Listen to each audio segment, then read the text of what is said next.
Hello guys. पहला सवाल जो हमने लिया है आप इसे ठीक से देखें, ठीक है, और पहले खुद से प्रयास करें बनाने का, वीडियो को पॉज करके, और फिर हमारा सॉल्यूशन देखिए। देखिए हम यहाँ इसका सॉल्यूशन कर रहे हैं। एक त्रिभुज है ABC, एक ट्रायंगल है आपका ABC, ठीक है। इसमें कहा गया है एंगल B और एंगल C दोनों ही 78 डिग्री है।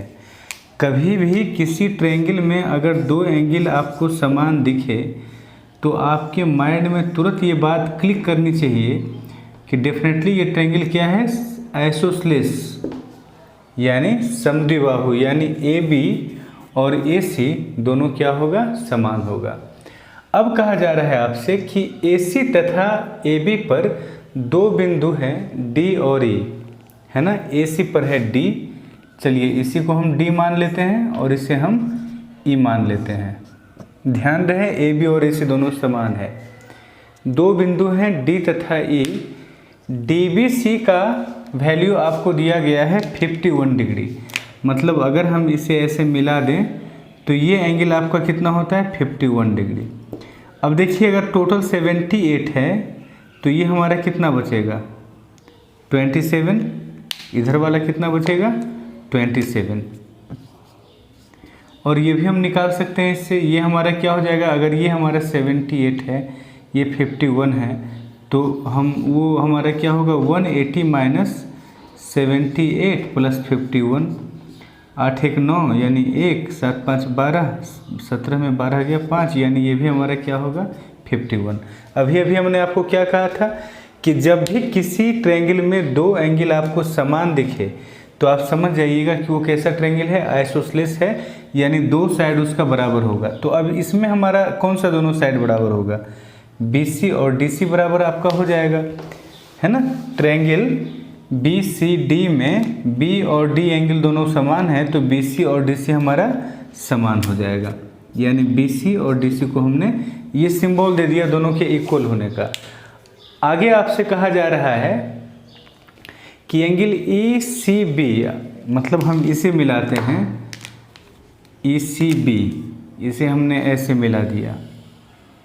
ये मार्कर थोड़ा ख़राब हो गया है, ठीक है, इसे हमने ऐसे मिला दिया। तो अब ये एंगल हमारा कितना दिया हुआ है, 24। तो इधर वाला एंगल हमारा निकल जाएगा 78 माइनस 24 यानी 54, ये हमारा हो जाएगा, ठीक है। ये हमारा 24 हो गया, तो ये हमारा क्या हो गया, 54 हो गया।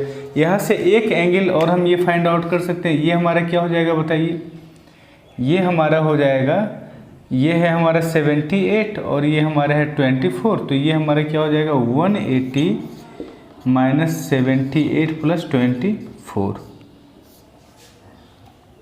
ठीक है। तो 8 4 12, 10 में 12 गया, 10 में 2 गया 8, और ये आपका 17, 17 में गया 10 यानी 7। दैट मीन्स ये आपका 78 डिग्री है। 78, ये भी हमारा पूरा 78 है ना। ये हमारा 78 है, ये हमारा 78 है और ये हमारा 78 आ गया। अब देखिए यहाँ से हमें ये बात समझ में आ गई कि ट्रायंगल ECB में एंगल B जो है वो भी 78 है और एंगल CEB भी 78 है। इसका मतलब ये हुआ कि BC और EC दोनों समान होगा, है ना। BC और EC दोनों समान होगा, ठीक है। अब जब BC और EC समान होगा तो EC और DC भी समान होगा। क्लियर है। आपसे पूछा क्या गया है, EDB यानी ED को हम इस तरह से मिला देते हैं तो ये एंगल आपसे पूछा गया, इसे हमने थीटा मान लिया, ठीक है। अब ध्यान रखिएगा समान क्या क्या हो गया, BC, EC और DC, ये तीन लाइन आपका समान हो गया। आपसे थीटा एंगल पूछा गया है, ठीक है। देखिए यहाँ पर आपको क्या सोचना है कि ये ट्रायंगल को देखिए और ये ट्रायंगल को देखिए, इस दोनों ट्रायंगल को देखिए। तो इस दोनों ट्रायंगल में कौन कौन सा ट्रायंगल, इसे हम ओ कह लेते हैं, इसे हम ओ कह लेते हैं इस वाले वर्टेक्स को। तो ई ओ डी और ओ बी सी दोनों सिमिलर तो नहीं होगा, क्योंकि सिमिलर अगर होता तब तो मतलब ये ई डी और बी सी पैरेलल होता है ना। उस कंडीशन में जब पैरेलल होगा तो फिर ये एंगल और ये एंगल समान होगा, फिर ये 78 कैसे हो सकता है? ये टोटल मिलाकर के 78 है और ये अकेला 78 है, यानी सिमिलर होने का कोई चांस नहीं है, कोई गुंजाइश ही नहीं है। लेकिन एक चीज़ देखिएगा कि अगर ये एंगल और ये एंगल तो समान होगा, ठीक है, तो अगर हम इसको अल्फा मानते हैं तो अल्फा प्लस थीटा उतना ही ना होगा जितना 51 प्लस 24 होगा, यानी 51 24 कितना हो रहा है 75, तो अल्फा प्लस थीटा 75 होगा। इस चीज़ को समझिएगा, एकदम आसान है। हम ये नहीं कह रहे हैं कि पहले आप ये निकालिए, इन दोनों को जोड़ करके 180 में घटा करके, वो लंबा प्रोसेस हो जाएगा। देखिए समझाने में हमको थोड़ा टाइम लगता है चीज़ों को, लेकिन अगर आप समझ जाएंगे ना तो आप एकदम ईजीएस्ट वे में सवाल को बना सकते हैं। हमारा यही प्रयास होता है कि जो सबसे इजी वे हो, जो सबसे इजी अप्रोच हो, वो आपको बताया जाए। हम ये एंगल निकाल करके ऐसा नहीं करेंगे कि भाई ये दोनों को ऐड किया 75, अब फिर इसमें घटाया तो ये आ गया 105, तो ये भी हुआ 105। अब ये जब 105 हुआ तो इन दोनों को हम इन दोनों का सम कितना हो जाएगा 180 माइनस 105 यानी 75। इतना हम नहीं करने के लिए कह रहे हैं, आपको इतना आईक्यू लगाना है कि इन दोनों का सम जितना होगा उतना ही इन दोनों का सम होगा। क्यों? क्योंकि ये एंगल और ये एंगल समान है। दो त्रिभुज में एक एंगल बराबर है तो बाकी दोनों का योग भी बराबर होगा। That means alpha plus theta आपका यहाँ से निकल जाएगा कितना 75। अच्छा, अब एक चीज़ देखिएगा, अभी अभी हमको एक चीज़ मिला है ना ये कि ई सी और डी सी दोनों समान हैं। इससे भी अल्फा और थीटा में एक रिलेशनशिप आपको मिल जाएगा। अल्फा और थीटा में रिलेशनशिप ही मिलने से आपका आंसर आएगा। ई सी और डी सी क्या है? समान है। तो इस कंडीशन में क्या होगा? अल्फा बराबर थीटा प्लस 51 होगा, ठीक है। तो थीटा को आप इस तरफ ले आइए, alpha minus theta equal to क्या हो गया 51। अब एक इक्वेशन आपको मिला है अल्फा प्लस थीटा बराबर 75, दूसरा मिला है अल्फा माइनस थीटा बराबर 51। आप क्या कीजिए, साइन यहाँ चेंज कर दीजिए, फिर दोनों इक्वेशन को ऐड कर दीजिए। अल्फा से अल्फा आपका कट गया, 2 थीटा का वैल्यू क्या होगा 75 माइनस 51, तो थीटा का वैल्यू क्या हुआ 75 माइनस 51/2, 75 माइनस 51/2 यानी 12 डिग्री। आपका आंसर बी हो जाएगा। एक सवाल हमने हल कर लिया। ध्यान रखिएगा, कुछ ऐसे प्रश्न होते हैं एग्जाम में जिसका सॉल्यूशन आपको पहले से पता होता है। मतलब आप सवाल को देखिएगा, आपको ये बात समझ में आ जाएगी कि इसका सॉल्यूशन कैसे होगा। मतलब स्टार्टिंग से लेके एंड तक का अप्रोच जो है वो आपको पहले से दिमाग में है। लेकिन कुछ ऐसा सवाल होता है जो ऑफ बीट जिसको हम कहते हैं, मतलब वो हमेशा ही आपके सामने नहीं आएगा, कुछ अलग टाइप का होगा। उसमें जैसे जैसे आप आगे बढ़ते जाइएगा उस सवाल का सॉल्यूशन जो है वो खुलता जाएगा, आप आंसर के करीब आते जाएंगे। तो इस तरह के सवालों को स्टार्टिंग में कभी एग्जाम में नहीं करना चाहिए, क्योंकि अगर स्टार्टिंग में आप इसमें गए, माइंड पे प्रेशर है, उलझ गए अगर आप सवाल को बनाने में, तो फिर आपका एग्ज़ाम खराब हो जाएगा। ठीक है, तो अगले सवाल में आ जाते हैं। देखिए अगला सवाल का हमने ट्रांसलेशन नहीं किया क्योंकि इसमें ज़्यादा वर्ड नहीं है। देखिए ये फिगर जो दिया गया है इसको ठीक से देखिए और सवाल को एक बार पढ़िए, खुद से प्रयास कीजिए, फिर सॉल्यूशन देखिए। कहा गया है सवाल में कि ABCD एक ट्रेपेजियम है जिसमें AD हमारा क्या है, AD पैरेलल BC है, ठीक है, ये दोनों पैरेलल है। और AB आपको दिया गया है 6 सेंटीमीटर और BC दिया गया है 7 सेंटीमीटर और CD दिया गया है 8 सेंटीमीटर। अब इसमें AB को आगे बढ़ाया गया और CD को आगे बढ़ाया गया। एक्चुअली सवाल में ऐसा लिखा हुआ भी था कि AB और CD को आगे बढ़ाया गया, तो जाकर के कहाँ मिला, E पर मिला। हमने नहीं लिखा क्योंकि लिखना व्यर्थ हमने समझा, ठीक है। तो आप इस चीज़ को समझ लीजिए कि AB आगे बढ़ाया जाता है और CD आगे बढ़ाया जाता है और जाके मिलता है E पर। अब आपसे इन चीज़ों का वैल्यू दिया हुआ है, AD का मान भी आपको 17 दिया हुआ है, पूछा जा रहा है कि ये एंगल AED कैसा एंगल होगा। अब आप बताइए, एक कॉमन सेंस की बात है कि अगर मान लो कि ये एंगल 42 डिग्री होगा, मान लो 42 डिग्री होगा या 43 डिग्री होगा, तो क्या दुनिया का कोई आदमी बता सकता है इसका वैल्यू? आप सोच के देखिए, मान लो इसका वैल्यू है 23 डिग्री, 23 डिग्री, तो क्या आप इसका वैल्यू बता सकते हैं कि 23 डिग्री होगा?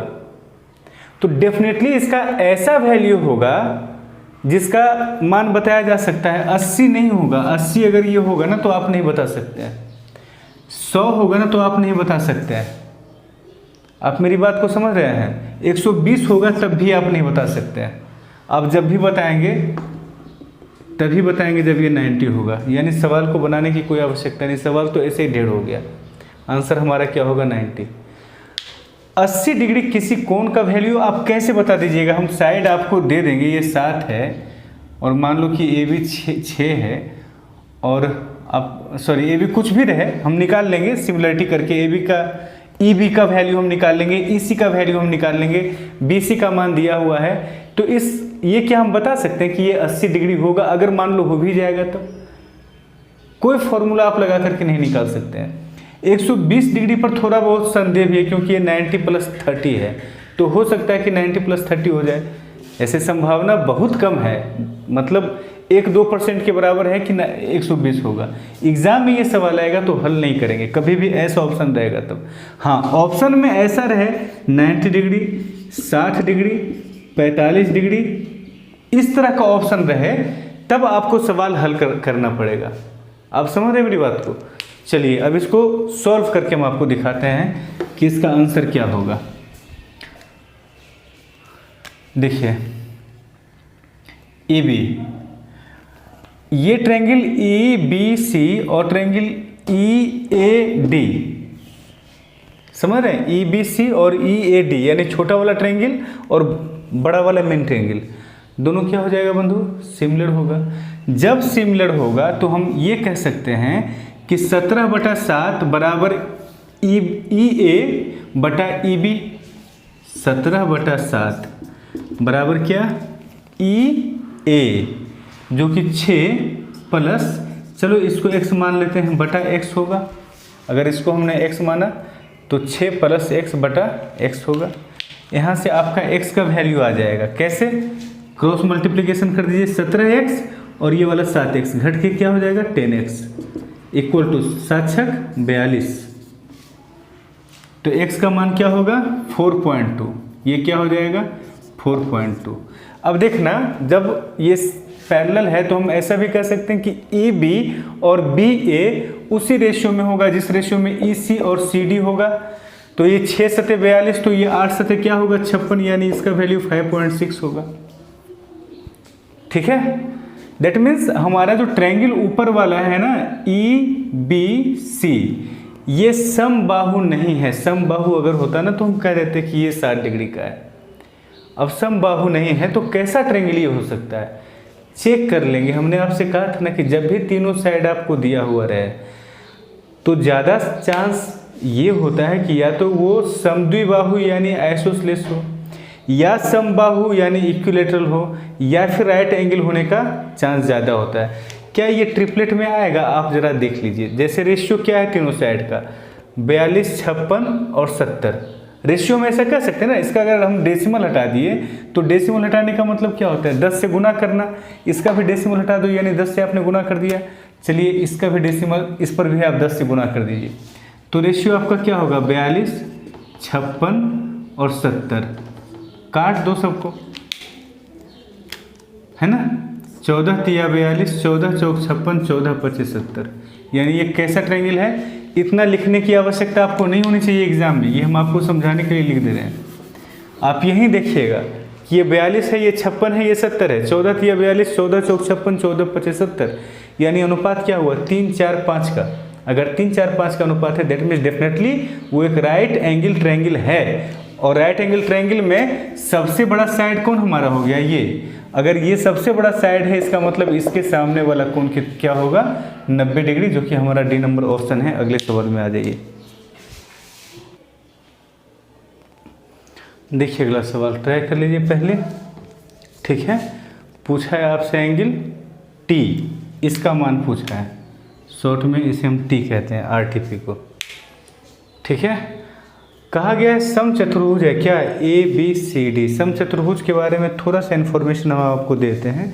इसकी सारी भुजाएं समान होती हैं और एडजेसेंट कोण का योग 180 डिग्री होगा। चूँकि समांतर भुजाएं होती हैं आमने सामने की, तो समांतर में तो हमने आपको बताया है कि अगर ए डी और सी बी दोनों बराबर है तो इन दोनों, ये दोनों या तो आपस में बराबर होंगी या फिर इनका योग 180 डिग्री होगा। तो देखने से समझ में आ रहा है कि इनका योग क्या होना चाहिए, 180 डिग्री। ठीक है, तो दो आमने सामने के दो कोणों का योग क्या होगा, 180 डिग्री। इनका योग 180 नहीं होगा, ये दोनों आपस में समान होंगी, ये और ये फिर 180 होंगे। ठीक है, ए आर ए बी। अच्छा, अब कहा गया इसमें कि ए आर ए बी और बी पी तीनों बराबर है, मतलब ये इसके बराबर है और फिर ये इसके बराबर है। ठीक है, तो एंगल टी का मान आपसे पूछा गया है। चलिए, जैसे अगर ये इसके बराबर है तो ये इसके भी बराबर हो जाएगा ना, फिर ये इसके भी बराबर हो जाएगा। समझ रहे हैं मेरी बात को?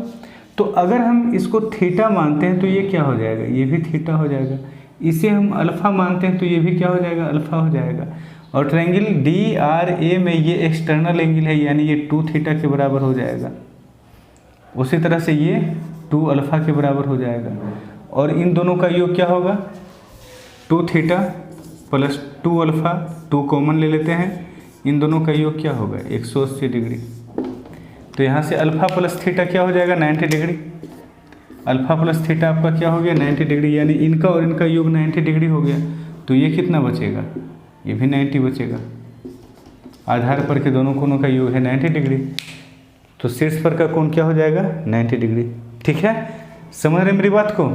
आइए अगले सवाल में आते हैं। गैस, सवाल को आराम से पढ़ लीजिए और आप खुद से प्रयास कर लीजिए। ठीक है, और फिर वीडियो को प्ले कीजिएगा। पहले पॉज करके खुद से प्रयास कीजिए। देखिए, ये जो सवाल है ना, इसमें इंफॉर्मेशन, ये क्या हो गया,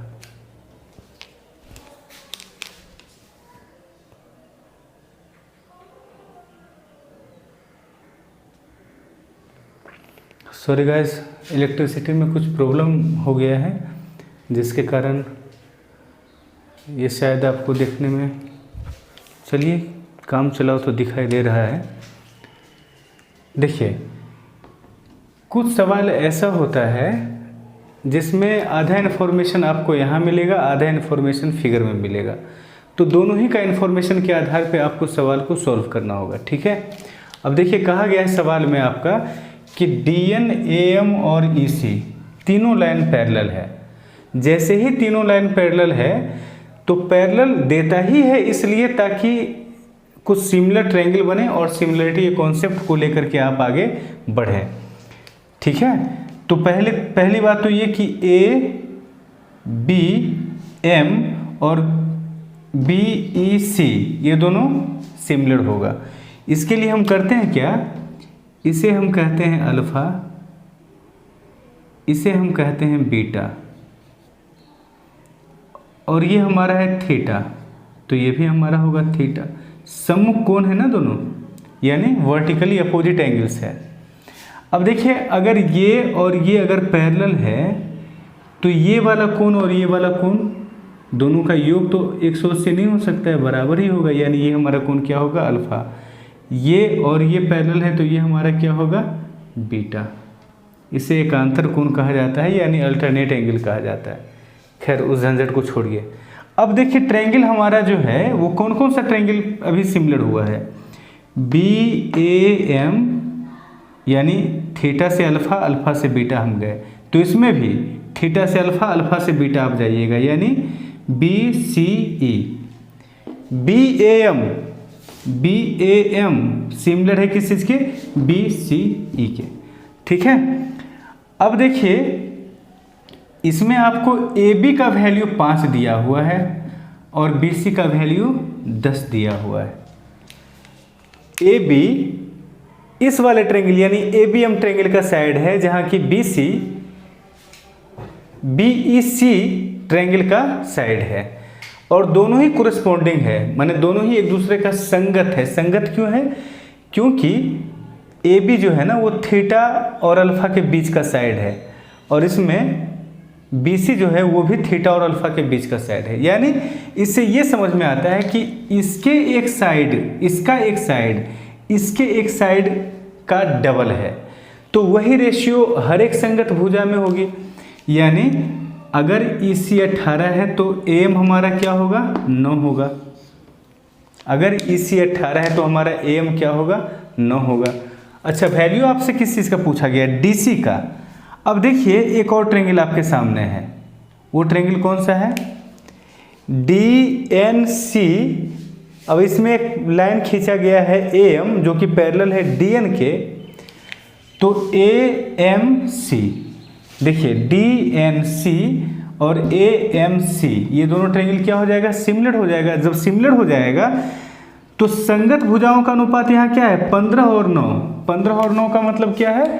5 और 3। मतलब बड़े वाले ट्रेंगल में जो भुजा 5 यूनिट होगा तो छोटे वाले में उसका संगत वाला कितना होगा? 3 यूनिट। अब देखिए ये अगर अल्फा है तो ये भी अल्फा, इसको मान लिया जाए कि x हमने मान लिया, तो ये छोटे वाले का भी x, बड़े वाले का भी x।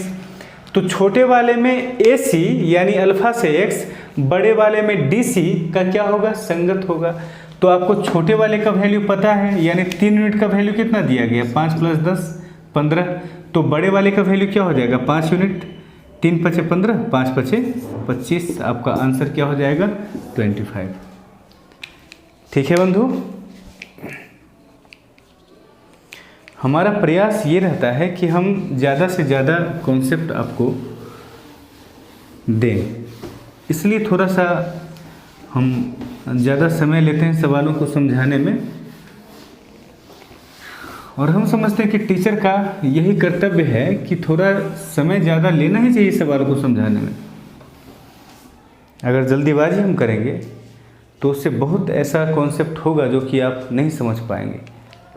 ठीक है, तो थोड़ा पेशेंस रख करके वीडियोस को देखिए। आइए अगले सवाल में आते हैं।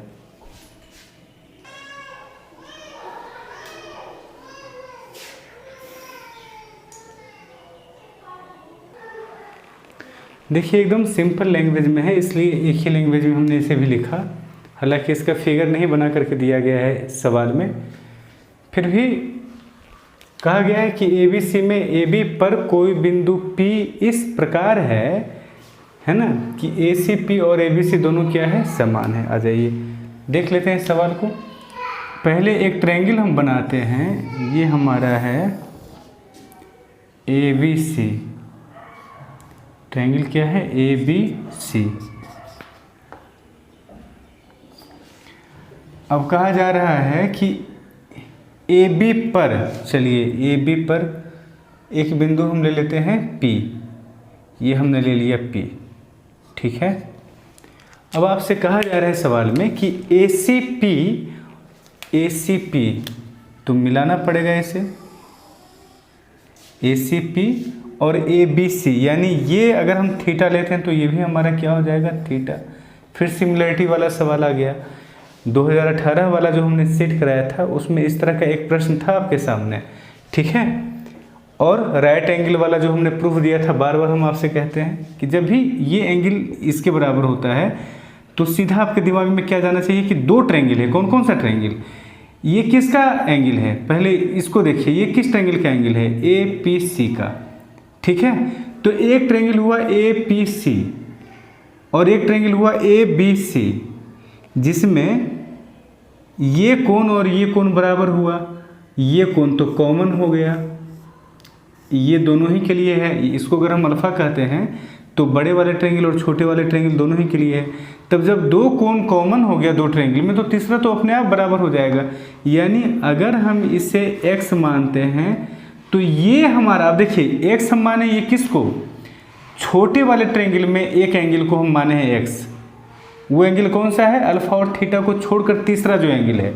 तो बड़े वाले ट्रायंगल में ये है अल्फा, ये है थीटा, इसे छोड़ करके कौन बचता है? एंगल सी, एंगल ACB यानी कंप्लीट एंगल सी। ये तो थीटा है छोटा वाला और ये कंप्लीट सी है। ये किसके बराबर होगा? x के बराबर। x के बराबर कौन सा होगा? कंप्लीट सी, ये आपका x के बराबर है। ठीक है, दो सिमिलर ट्रायंगल हमें मिल गया है। अगर आपको कहे कि कौन कौन सा ट्रायंगल सिमिलर है तो आप आराम से बता दीजिएगा। छोटा वाला में अगर हम लेते हैं APC यानी अल्फा x थीटा, तो बड़े वाले हम कैसे लेंगे? ACB यानी अल्फा x थीटा। ठीक है, जिस ऑर्डर में छोटे वाले में हमने लिया उसी ऑर्डर में बड़े वाले में। अब दिया हुआ क्या क्या और पूछा क्या गया है? सबसे पहले ये देखिए पूछा क्या गया है।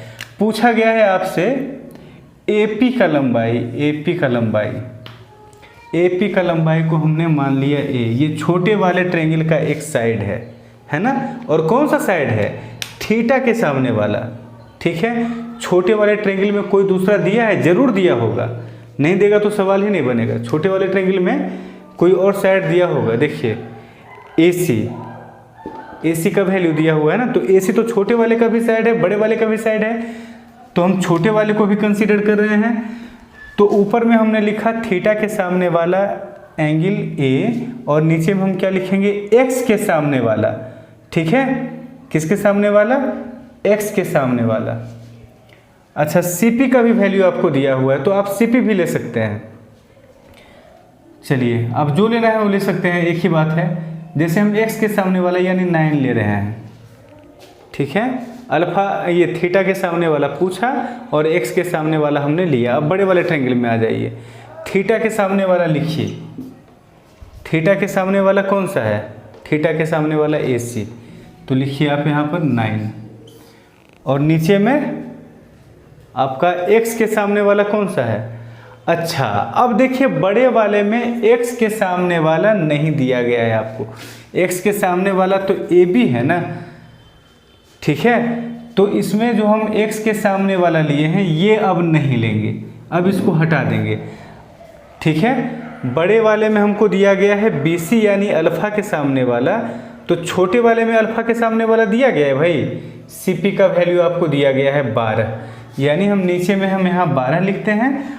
और बड़े वाले में अल्फा के सामने वाला कितना है? BC यानी 15, यहाँ हम क्या लिखते हैं? 15। तो यहाँ से आपका A का वैल्यू क्या आ जाएगा? 9 गुना 12/15। ठीक है, ये 3, ये 5, 3 3 9 5 3 15, 12 3 36/5 यानी 7.2 आपका आंसर होगा। 36/5 7.2 क्यों हुआ? क्योंकि हमने माइंड में कैलकुलेशन किया है इसका। 36/5 इसमें 2 से हमने गुना कर दिया, इसमें हमने 2 से गुना कर दिया, 72 हुआ। 72/10 यानी 7.2। चलिए, ठीक है, तो आज हमने 5 सवाल किया ट्रायंगल का, पांचों ही अच्छा सवाल था। और हमारा देखिए प्रयास यही रहता है, थोड़ा सा हमारा एक्सप्लेनेशन ज़्यादा लंबा होता है हर एक सवाल के लिए, क्योंकि हम ये चाहते हैं कि आपके अंदर कॉन्सेप्ट बढ़े। ठीक है, आपका स्किल डेवलप हो। आप मेरी बात को समझ रहे हैं? हमारा ये प्रयास नहीं है कि ज़्यादा से ज़्यादा सवाल हम आपको मतलब कम टाइम में हम ज़्यादा से ज़्यादा सवाल डिस्कस कर दें। अगर हम ज़्यादा सवाल को डिस्कस करेंगे कम टाइम में तो उसमें प्रॉब्लम ये होगा कि जो मेन कॉन्सेप्ट है ना हर एक सवाल में, वो हम आपको समझा नहीं पाएंगे। हम सवालों को हल करके निकलते चले जाएंगे। हमारा मकसद वीडियो बनाने का ये नहीं है कि आधे घंटे में 20 सवाल करा दिया और दिखा दिया कि देखो भाई हम तो बना सकते हैं 20 सवाल। हमको अगर बनाना रहे तो आधे घंटे में हम 60 सवाल बना देंगे। लेकिन मेन प्रॉब्लम आपका है, स्टूडेंट का है। हम स्टूडेंट के लिए कर रहे हैं जिनका कॉन्सेप्ट क्लियर नहीं है, जो एग्ज़ाम में जब बैठते हैं तो कॉन्सेप्ट के कारण मार खाता है उनका रिजल्ट। आप मेरी बात को समझ रहे हैं?